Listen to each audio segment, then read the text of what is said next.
Crown correspondent Martin Brunt is at Croydon Crown Court for us this afternoon. Martin, I suppose one of the questions for the police to answer is why didn't they arrest him earlier? They did arrest him earlier. I guess the question is why didn't they charge and prosecute him? He was arrested in July 2007 after taking a passenger, a woman, to South East London. That woman went to police afterwards and told what's now become a familiar story of this bogus story being told to her by her cab driver, John Warboys, about winning money, offering her a drink to help him celebrate, and then putting a pill, temazepam or some other sedative, into her drink, and then her passing out and coming round to find him in the back of the cab, molesting her. Now, he was arrested, he was questioned, he denied that he'd done anything wrong, and the officer who investigated that decided that there was not enough evidence to charge him, so he was released. And he went on to attack at least another 7 victims, another 7 women that police are sure about, but he was free at that point for another 8 months before his rearrest and charging.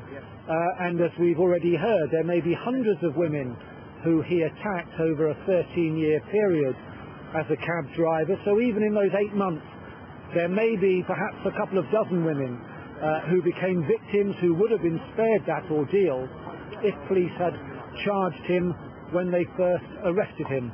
I've been looking at the background to this case. John Warboys' life revolved around sex.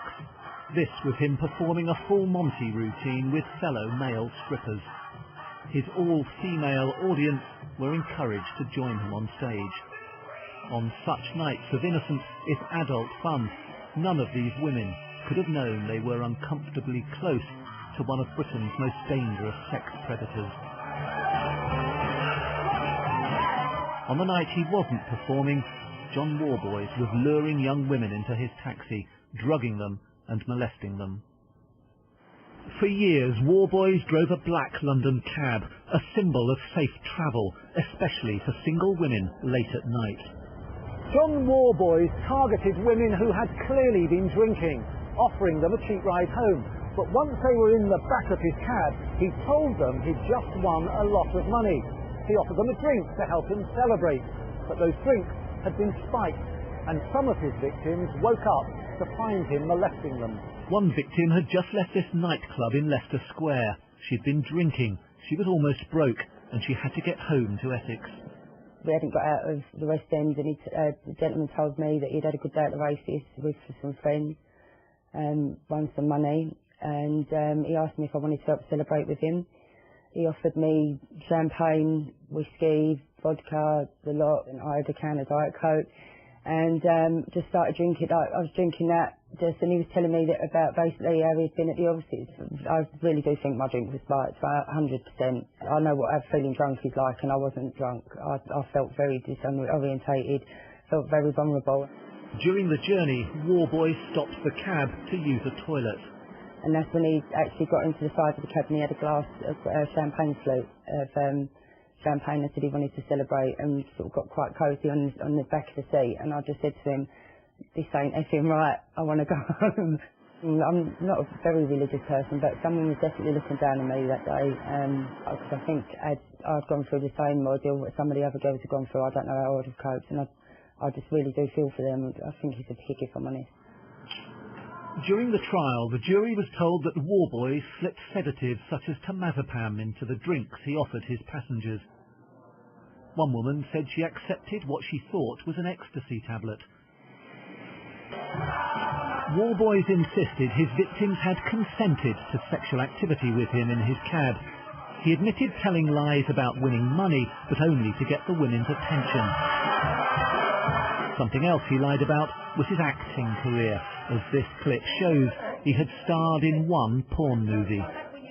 Detectives have identified 85 of Warboys' victims. They believe there could be hundreds more. Warboys will be sentenced in, just over a month's time, April the 21st, and the judge has already told him to expect a very substantial prison sentence. Bear in mind he's been convicted of rape, which ultimately could carry a life sentence, but whatever the judge decides, I imagine that he's looking at a sentence certainly in double figures. Now, we have some new photographs we can show you, the first of which is John Warboy's black London cab. This was seized, among other things, by the police. The charges that he's been convicted on covered a period of 18 months, but John Warboys was a licensed taxi driver in London for 13 years, which is why police believe there may be many more victims. Apart from the 85 they've identified who travelled in that cab, there may be many hundreds more. They've appealed for them to come forward. There's another photograph. This is the money that was found at John Warboy's home in Rotherhithe along the river in southeast London. £4,000 they recovered in the garage of his home.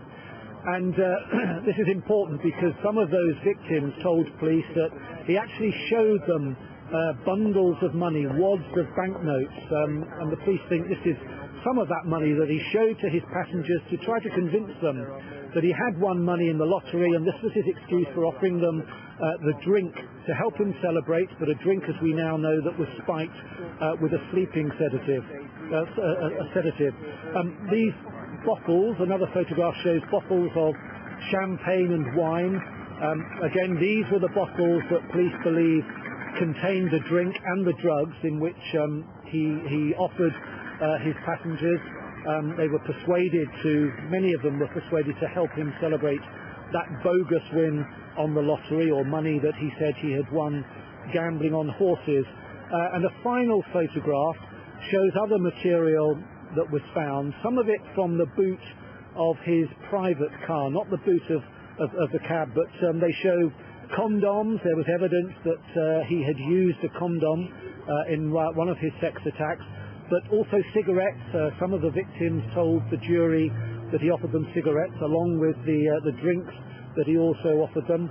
And there are bottles there that police believe contained the sleeping drugs, the temazepam, the prescribed drug that Warboys himself was prescribed by his own doctor, but which police believe he put into some of the drinks he offered his passengers, his victims. He also used another sedative. There was evidence that some of the victims had been given another sedative. We've been asked not to name it because it's an over-the-counter, a well-known sedative, a name that will mean something to many of our viewers. But there were two drugs that were identified among those that Warboys fed his passengers in order to sedate them so that he could more readily sexually attack them, and most importantly perhaps meant that they found it very difficult to remember what had gone on. Okay, Martin, thank you.